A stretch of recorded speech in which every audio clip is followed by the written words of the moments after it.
तिला तर सगळ्यांना राम राम हो मित्रांनो. तर आलतो बघा वांबुरीला गाडी भरला, आपल्याला माल भेटला होता उडीसातला. गोनपूर म्हणून नाव होतं बघा मित्रांनो. दिवस नगरमध्ये झोपल्यामुळं आपण काय मालाला सुट्टी दिलं नाही. चला म्हणलं पहिला लोडिंगला जावं. मग काय अशा प्रकारे लोडिंग चालू केलते बघा मित्रांनो. उडीसात जाणार होता माल, त्याच्यामुळं सेफ्टी करून गाडी भरायला लागले होते. पावसाचं बी वातावरण भरपूर होतं इथं नगरला. लोडिंग वगैरे चालू झाल्यानंतर ना संध्याकाळचे 11 11:30 वाजले होते. लास्टला फायनली 500 किलो सूटच्या नादात मालकानं 2 पोते देखील टाकायला लावला बघा. मग काय गाडी वगैरे ताडपत्री रस्सी वगैरे करून रेडी केलो बघा. रात्रीचे वाजले होते 1 वाजले होते बघा मित्रांनो.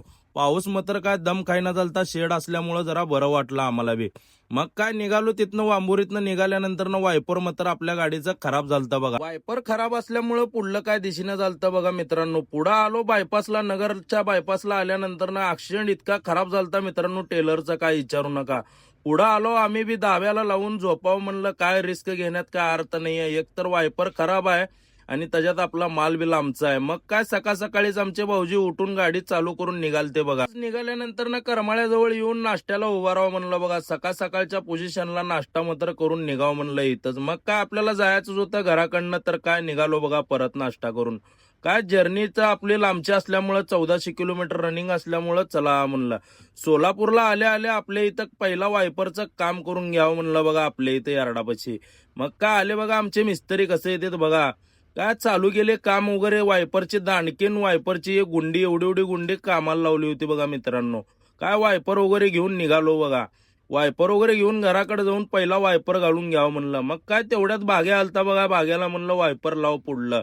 का बाग्या बी चालू केला बघा. सकाळच्या टायमाला वायपर वगैरे घालून सगळं गाडीचे काम वगैरे खटाखट करून निघालो बघा मित्रांनो. आपली जर्नी होती लांबची असल्यामुळं आपल्याला काय थांबून जमत नव्हतं घरापाशी. तिथून निघाल्यानंतर ना तसंच पुढे आलो. आपल्याला उमरगा चौरस्त्याला आपले भाऊ भेटले होते बघा, आपले फॉलोअर्स होते. जे काय प्रेम आहे ना मित्रांनो, असंच राहू द्या आमच्यावर. आम्हाला बी व्हिडिओ बनवताना जरा बरं वाटतं मित्रांनो. तुमचा सपोर्ट आणि तुमचे लाईक, एक कमेंट आणि एक शेअर आमच्यासाठी भरपूर उपयोगाचा आहे मित्रांनो. तुमचं प्रेम आणि सपोर्ट असंच राहू द्या. मग काय तिथून भावाला भेटून वगैरे करून निघावं म्हणलं, आपली जर्नी लांबची आहे. तसंच निघालो बघा. पुढं बॉर्डरच्या जवळ गेल्यानंतर ना बॉर्डरला एवढी लाईन होती मित्रांनो, काय विचारू नका.